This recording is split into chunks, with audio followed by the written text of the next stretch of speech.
defee ak nag la boo ko war a defee. ouais. ak pourcentage bi nan lay def te ñoom dañ ñëwoon bu ñu ñëwee dinañ ñu clarifier yépp ba ci fii biram su lay nekk. pétrole bii ñu doon wax gëmloo Sénégal jeunes yi leen votel suñu ñëwee incha allahu rabi da ngeen di toog teg leen seen i tànk ñu leen di fay te eggaguñu foofu. soo ma mayoon léegi ci téléphone bi ma génne la seen. loolu est-ce que xel nangu na ko aussi également. non mais xam nga aussi ki ngay wax man gëwuma ko man xam naa ne du dëgg. parce que man bi ngay ut réew mi gisoo ma lu war a tax ma gëm la kon boo ko jëlee man du ma la gëm. mais en kay am na lu bari loo xam ne war naa mën a nekk bu ñu ko tegee ci yoon. te nag ndeysaan la ñu yéene woon xam nga mag ñi dañ ne yéene néeg la ci yow yaay fanaan ci biir li ñu yéene woon Macky Sall ndeysaan ak ñi mu àndal ndeysaan ñoom dañ ciy fanaan xam lu tax dañ ciy fanaan te dama koy wax nii Diomaye jàkkaarloog moom incha allahu rabbi képp koo xam ne démettre nañ la say fonction lañ leen auditer. Ah bon?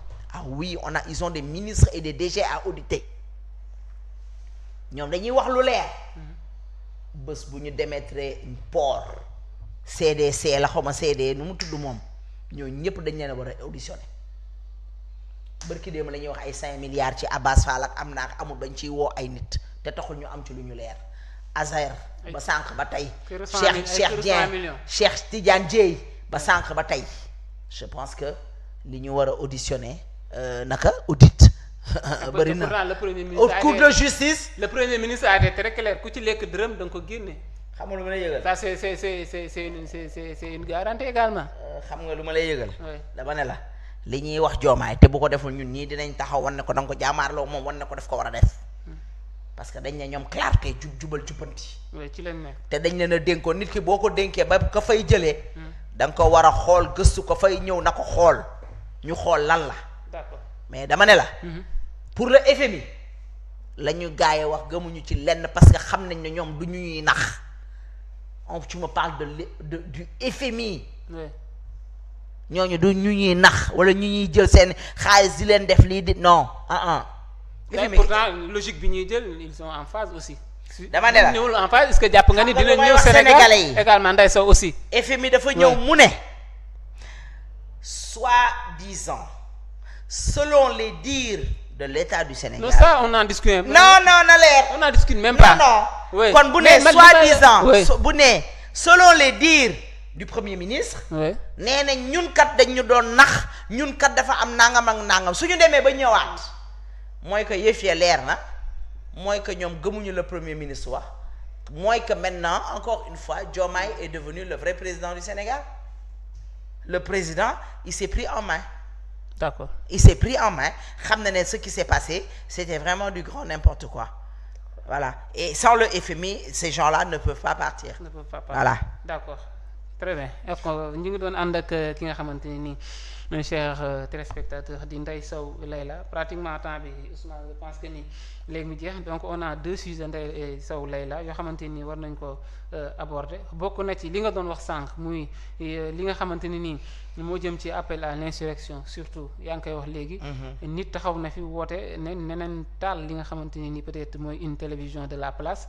mais également nit toog na ci télé également de ba ni bu ñu demee ba mënatuñu wax suñu xalaat ci réew mi dañuy mujjee jël les armes tey jii kàddu yooyu tey boo plus de 10 500 milliards empruntés. Ouais.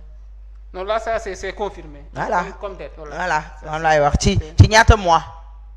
en 16 mois. En 16 mois. Ouais. Qu'est-ce qu'ils ont fait avec cet argent-là? Ouais. Qu'est-ce qu'ils ont fait avec cet argent-là? Selon selon le ministre du budget en grande partie fay nañ ci dette bi fi Macky Sall bàyyi. Pour votre info. Oh là là, il faut qu'on arrête. On continue, on aura le temps peut-être dans mais bien sûr, mais prochaine fois on va en parler parce que la dette est toujours là. Oui, d'accord. Mais par rapport ak sujet boobu Ndeye Sow Leila ak li nga xamante ni moo di à l'appel à l'insurrection bi comme ni ma ko waxee léegi nit taxaw na fi ne danañ taal télévision de la place nit toog na ci télé également que ni bu ñu mën doo yëkkati suñu kàddu wax suñu xalaat ci réew mi dinañu jël li nga xamante ni moo di des armes et tout ça la justice li tax réagir par rapport à ça. kan moo wax loolu boobu noonu. Fou Malade. Fou Malade n'a pas dit ça. Ouais. Fou Malade n'a pas dit ça. Qu'est-ce qu'il a dit? la nga wax ci Ousseynou Ly il faut pas qu'on déforme les dires de Fou Malade. Oui, dafa joxe exemple ci lu fi amoon loolu la wax. Oui. mais il n'a pas dit ça parce que je pense que bu ko waxoon. procureur bi dina peut-être autosaisir comme que ñun moom lu ñu wax neexut. lu ñu wax lu naqar la. On a vu un Badara Gadiaga qui n'a fait que répéter les propos, voilà les propos d'un soi-disant juriste qui est venu sur un plateau pour humilier son premier ministre. Moi, je dis que Amadou Ba lim def, il l'a fait sciemment. Parce que tu peux pas dire que tu es un juriste et tu n'es pas capable de faire la différence entre un viol et une prostituée qui peut être violée et être un corrupteur de la jeunesse, ou la signification d'un corrupteur de la jeunesse. On a vu un Amadou Ba qui traite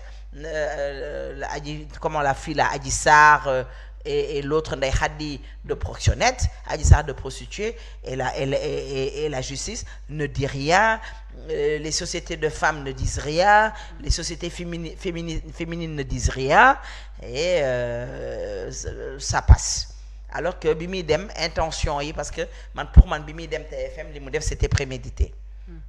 Maintenant, on a un fou malade qui répète des dires ou qui donne un exemple. Y a un soi-disant directeur, un petit directeur, qui dit que dañ ko war a woo. Et chaque fois quand ils disent que dañ ko war a woo, dañ ko war a woo.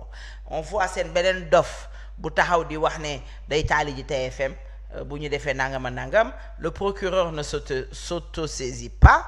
Mu bàyyi ba Bouba Ndour dugal plaintam di ko retirer mu soog a autosaisir.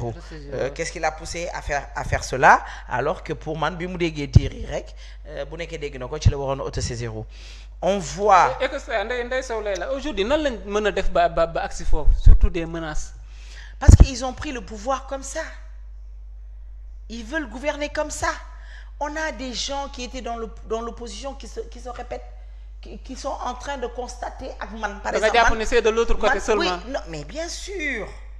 Moi, je vois des gens yoo xam ne ils me disent que voilà lii lañ fi fekk ñii mënuñu woon ñii, alors que ñoom bi ñu nekkee ci opposition man loolu lañ ma doon wax. Ils reviennent ci biir gouvernement bi aussi di ma wax la même chose. xaw ma xam comprendre nga ma maanaam ñoom bi ñu nekk ci opposition bi dañ ma doon wax Macky Sall mënul, Macky Sall ñi mu àndal Ndeye Sow lii diw lii, ñu ñëwaat ci biir yor état di ma waxaat la même chose, kii li mu def mënul. Ils sont toujours en train de constater ak man mi nga xam ne man dama am yaakaar ci ñoom pour ñu jëmale sama Sénégal kanam. Xam nga tey je pense que ñoom ñoo ñu waroon a may jàmm. Man maa fi waroon nekk di indi histoire. Mais man indiwuma benn histoire. On a un premier ministre bu bëggul ñu nettali démbam. te Sëñ Tuubaa ñi ngi nettali démbam. Alaaji Malick Bougounta Niassane nga dem ci ñaseen yi ñoo ñëpp ñi ngi wax seeni jaloori démb, seeni jaloori lu positif. mais histoire bu rafetul yi jarul nettali aussi. mais jarul woon jëf yaa ko def ak yaa ko def jarul woon jëfee histoire bu rafetul ndey. ma ne la jarul woon jëfee soit d'accord aussi histoire bu rafetul ak nit ku mën a doon aussi jarul. dama ne la jarul nit ki booy nettali da ngay nettali rafet ci moom aussi. xam nga nag bu nekkee amoo démb bu rafet moo tax ci dëgg. non mais ku mën pas que soit Ousmane Sonko. mu nekk man doon moom laa leex. voilà histoire bu rafetul ci nit est-ce que jar na nettali voilà. gis nga nit. su la leeree ne tu as un passé sombre. Ouais. Tu dois te faire tout petit et fermer ta bouche quand tu as un passé sombre. su nekkee sa démb rafetul da ngaa war a tëj sa gémmiñ maandu làqatu. su nekkee nag sa démb dafa ñaaw ba pare nga bëgg a ëpp ñëpp làmmiñ dañ la koy fàttali. fii la ñu jàpp bàyyi jàmbur bu kunta ku ko xamul dégg nga ko. yàgg ñoo bégal nga koy déglu di dégg xam-xam ci li mu wax. la leen Pape Ngagne wax. bàyyi bokkuñu te ndey yi duñu benn, wala ndey yi bokkuñu te bàyyi duñu benn. nañu bàyyi wax yi bàyyi. est-ce que mënuñu jéem a